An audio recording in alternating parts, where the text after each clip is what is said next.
Hey everyone, Kevin here, and welcome back to my channel. So, as the Department of Education continues winding down operations to minimal levels at the time of this recording, and with the public school system definitely still struggling, I wanted to touch on an interaction with someone I had in my comment section recently. The person said that private schools are inherently better than public schools, and that studies have shown that to be true, even though he wasn't able to back up any of his arguments with the meaningful data he said supposedly exists. And I did end up blocking him because he became really rude and insensitive as time went on, but he still brought up an interesting point that I never thought I'd ever want to cover in a video, but here we are, I guess. The concept of, are private schools inherently better than public schools, and is privatizing education like President Trump and other politicians want to do right now the answer? Well, to the first part of that question, I don't think it's a particularly fair comparison. And in the second part, why are we even making education a competition between public and private schools anyway? The commenter I mentioned really fought hard for shuttering the Department of Education because he felt privatization was the only method by which to fix the system. And by doing so, we could then pit schools and students against one another, and that competition will lead to better student outcomes. A notion I fundamentally disagree with because I find the idea not only naive, but rather preposterous. Just because you add competition doesn't mean you'll end up with better quality learning. That guy showed me National Assessment of Educational Progress research, which consistently showed that private school students performed better on standardized tests. He went on to mention their data that private school students typically did better in core subjects such as math, reading, and science. And you want to know what my response was? So what? To put a fine point on it, I think we all know by now how moronic standardized testing is.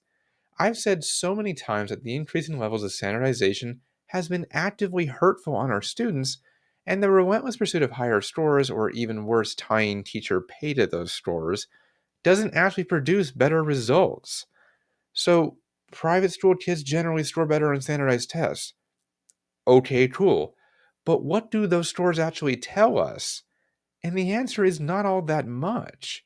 Standardized tests often do more to assess how well kids can take a test rather than how much they actually learned, especially considering that these exams often never produce any actionable data because educators get the results like 4 months after the fact, and that's far too late to use to improve your teaching practice with.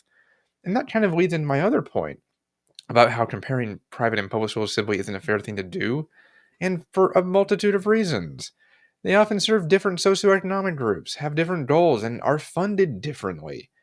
Public schools receive their money from local, state, and federal sources, though the federal funding's kind of up in the air at the moment, and tends to be far more accessible to people of all socioeconomic, linguistic, and cultural backgrounds. This means more inclusion for differing perspectives and those with disabilities. And those with special needs are the ones most at risk of losing that funding if the DOE is shuttered entirely. Plus, public schools often have multiple programs and clubs to choose from and would require educators to be well trained and certified to teach at the school, which private schools don't always have. On the other hand, yeah, public schools have enormous class sizes, especially now as education is suffering from such a critical teacher retention crisis and has forced districts into consolidating classes to where they are just bursting at the seams now. As I said in another video a while back, classes are starting to look more like clown cars rather than something like what they should. And generally, the discipline is worse these days too, and teachers spend a lot of time trying to discipline kids without administrator assistance instead of actually teaching. Add the funding disparities between districts too, and you'll end up with a lot of unsupported educators at the public school level. Private schools generally mean smaller class sizes and fewer but more targeted programs, which provide opportunities for personalized instruction and one on one interaction between teachers and students, which is great.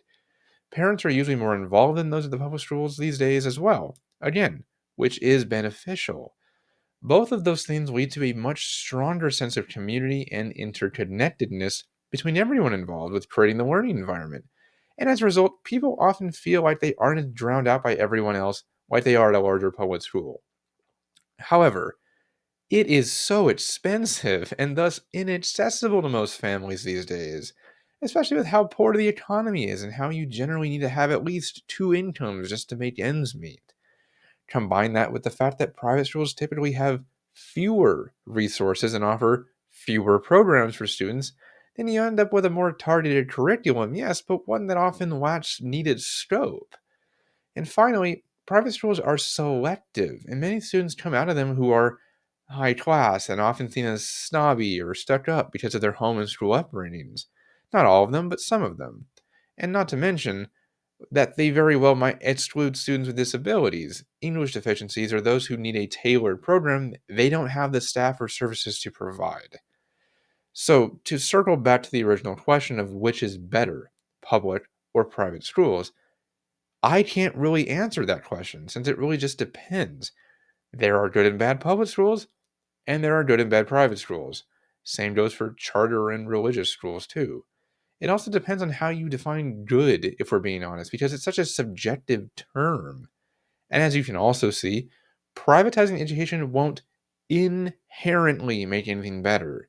It might accomplish that for some kids, absolutely, but it might not for others. We need to stop thinking so one dimensionally about education and trying to fit round pegs into square holes. People are people, and each person has differing wants and plans for their own and their children's education. How about we stop demonizing public schools because they provide an invaluable service in our country for millions of students and have produced some really amazing and brilliant people over the years? Same goes for people praising or criticizing private schools, too, by the way. Overall, whatever option you choose is totally up to you, but the argument that private schools are inherently better or that we should privatize education entirely is just patently false. You can cite testing data and things like that all you want, which supposedly prove they learned something. But none of those pieces of data provide a totally clear picture in isolation of the learning environment and if the students learned what they needed to out of a lesson. Keep that in mind. Well, guys, thanks for watching, and I hope you enjoyed today's episode. If you could take a moment to click like and subscribe for me, that would be greatly appreciated. But for now, I've been Kevin, and I will see you in the next video.